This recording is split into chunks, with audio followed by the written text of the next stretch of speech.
il y a deux positions. Quelle est celle qui est la plus crédible? J'écoute les gens de Conor, j'écoute les gens de l'ex-Comex, et je découvre qu'il y a une partie qui est plus crédible que l'autre. Et je cherche des éléments factuels qui me permettent d'apprécier. On me dit qu'il y a un audit qui a été fait et qui a révélé des choses. Tout de suite, je me pose la question de savoir, est-ce que l'audit a respecté les principes élémentaires de l'audit? Ça veut dire quoi? Est-ce que les gens dont la gestion a été auditée ont eu la parole? On leur donne la parole pour dire leur part de vérité. Je vérifie, je découvre que ces personnes, à aucun moment, n'ont été entendues pour donner leur part de vérité. Écoutez, après une enquête diligentée à titre personnel. À titre personnel. D'accord. Écoutez, moi je suis un élu au-delà de mon titre de journaliste, je suis élu local. J'ai un budget.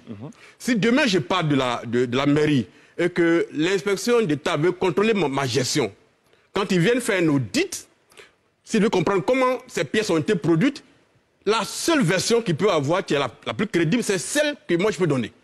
Mais il ne peut pas faire l'audit sans m'interroger à aucun moment et produire un rapport et dire accepte cela. Ce n'est pas possible. Donc quand je découvre que les anciens dirigeants de la FIF, à aucun moment, n'ont été approchés pour qu'ils donnent les pièces demandées, je me dis, il y a anguille sous roche. Pourquoi est-ce qu'on les tient à l'écart de ces éléments-là? Et je vérifie pour voir est-ce qu'eux également ont fait une approche pour demander qu'on leur remette le rapport. Je découvre qu'ils ont fait un courrier le 22 septembre à Mme Daougabala pour lui dire, Madame, vous avez fait un audit. Il y a des fuites dans la presse. On apprend des choses. Nous ne savons pas de quoi il s'agit. Donnez-nous l'audit pour qu'on se prononce. Demandez à Mme Daougabala si elle a répondu. Elle n'a jamais répondu à ça. Ça obéit à quoi? Tout de suite, je découvre qu'il y a quelque chose qui n'est pas clair. Et donc, j'essaie de vérifier. Voilà pourquoi j'ai réagi. Parce que j'estime que quelque part, il y a une imposture qui est en train d'être installée. Et on manipule l'opinion pour dire, ces gens-là, ils ont volé, ils ont tout pillé, et donc, c'est pas normal. Je finis dessus. Oui. En Côte d'Ivoire, il y a un principe qui est important. Ça s'appelle la présomption d'innocence. Elle est valable d'ailleurs partout. Elle est valable partout au monde.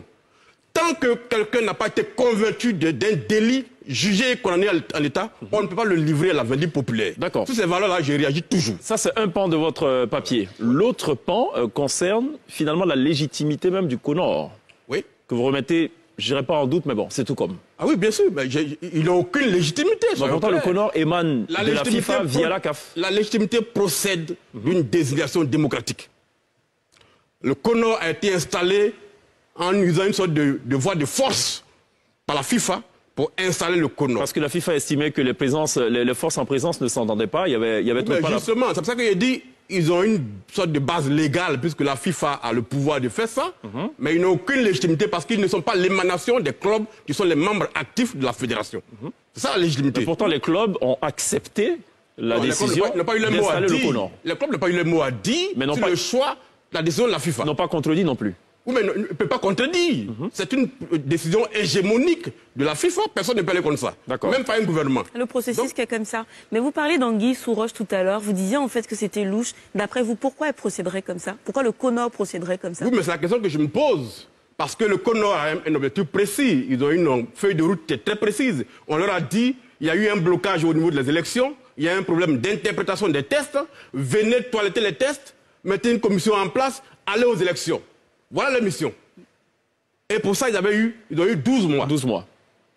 Les 12 mois finissent dans quelques jours. Ne suffiront pas. Ils ne font pas de bilan de leur présence. Qu'est-ce qui a empêché qu'à ce jour, les tests soient indisponibles? À quel moment ils mettent la commission en place? Et pourquoi ils n'ont pas été en mesure de tenir leur mandat dans le temps? Ils ne disent rien.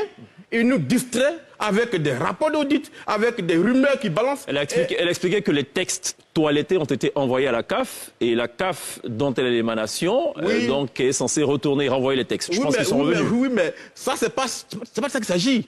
Ce dont il s'agit, le 31 décembre, il n'y aura pas d'élection. Voilà. C'était à eux de régler leur machine de sorte que les tests aillent rapidement à la CAF. Il y avait qu'au maximum 4 articles à réviser. Au maximum 4 articles. Il va prendre 12 mois pour réviser 4 articles. De l'avis de Assalé Chimoku, c'est quoi l'intention derrière? C'est quoi le non-dit? L'intention, c'est que j'estime que la FIFA tente en Côte d'Ivoire, et d'ailleurs l'a fait à la CAF, d'installer une sorte d'imposture et de mettre à la tête de notre fédération ceux qui, d'après lui, d'après elle, comme on dit, c'est FIFA, d'après elle, peuvent faire son jeu. Parce que le type dirigeant qui est sorti, à qui elle a fait tous les tours des cafards, peut gagner les élections. Et par conséquent, il faut mettre en place un système pour discréditer cette machine-là, de faire en sorte qu'on les livre à l'avenir populaire et qu'on dise FIFA, les voilà, ils ont trop volé, sanctionnez-les pour ne pas qu'ils aient l'élection. C'est ça le but final. D'accord, on aurait aimé avoir Dao Gabala en plateau. Bon, on a tenté de l'avoir à maintes reprises, ça n'a pas pu se faire. Mais pas qu'elle soit là, moi je n'ai pas de problème avec elle, je peux me mettre en face d'elle et je peux démonter exactement ce qu'elle a dit. Très bien. Je vais vous dire un élément de chose. 30 secondes. Quand on dit le cas des éléphants quittent à l'hôtel, à l'aéroport pour aller à Sol-Béni et que le transport coûte 1 million, c'est une affirmation. Quel est le document qui l'atteste? Moi, je veux des preuves. Je m'avais vérifié, sur la période en question, les éléphants ne s'entraînaient pas à Sol-Béni. Jamais sur la période, ils n'ont été à Sol-Béni. Donc, d'où elle tire cette information-là? C'est peut-être ce qu'elle a lu. Elle a lu ça où? C'est peut-être ce que les audits ont révélé. Mais non, un audit, c'est pas la rumeur. Si elle avait approché la partie accusée, il lui aurait dit, madame, dans cette période-là, les éléphants ne se sont jamais entraînés à Sol-Béni. Vous avez lu aussi pour les 50 litres d'eau? Ah oui, mais justement, voilà encore une hérésie. Soit elle n'a rien compris à ce qu'on lui a dit. Il y a un calcul qui a été fait et ça s'explique. Elle n'a rien compris. Les 50 litres d'eau en question, effectivement, c'est 50 litres d'eau, voire 60 litres d'eau. Mais c'est une période qui correspond de 1 à 10 jours. Les regroupements prennent 10 jours. À chaque joueur, on donne pratiquement 6 litres d'eau par jour. Quand on multiplie ça par 10, ça fait 60 litres d'eau.